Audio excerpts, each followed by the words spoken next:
একে একে পুরনো জুটিদের ফিরিয়ে আনছে স্টার জলসা। অ্যাক্রোপলিস এন্টারটেনমেন্টের গাঁটছড়া একটা সময় বেঙ্গল টপার হয়েছিল।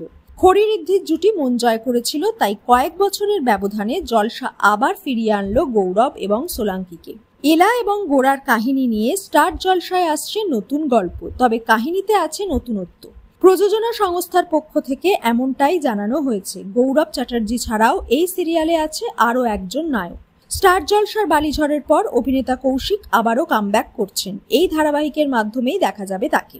সোলাঙ্কির বিপরীতে এখন একজোড়া নায়ক। কি ধরনের চরিত্রে দেখা যাবে অভিনেতাকে? ধারাবাহিকের প্রযোজক স্নিগ্ধা বসু বলেন, গৌরবের সমান গুরুত্বপূর্ণ চরিত্রে দেখা যাবে তাকে। কৌশিকের অভিনয় ভালো লাগে স্নিগ্ধা বসুর, মাঝে তাদের একবার দেখাও হয়েছিল। তখনই অভিনেতা ইচ্ছা প্রকাশ করেন ছোট পর্দায় অভিনয় করার জন্য। প্রযোজকও কথা দিয়েছিলেন ভিন্ন স্বাদের চরিত্রে ফেরাবেন তাকে। কথা রেখেছেন প্রযোজক সংস্থা। একেবারে ভিন্ন স্বাদের চরিত্রে হাজির হবেন তিনি। তার অনুরাগীরা এই ধরনের চরিত্রে তাকে দেখেনি। আশা করা হচ্ছে সোলাঙ্কি এবং গৌরবের মাঝে তৃতীয় ব্যক্তি হিসেবে দেখা যেতে পারে তাকে। ব্যর্থ প্রেমিক অথবা খলনায়কের ভূমিকায় থাকতে পারেন তিনি। তার চরিত্র সম্বন্ধে এর বেশি কিছু আভাস পাওয়া যায়নি। কালীপুজোর পর থেকেই শুরু হবে শুটিং।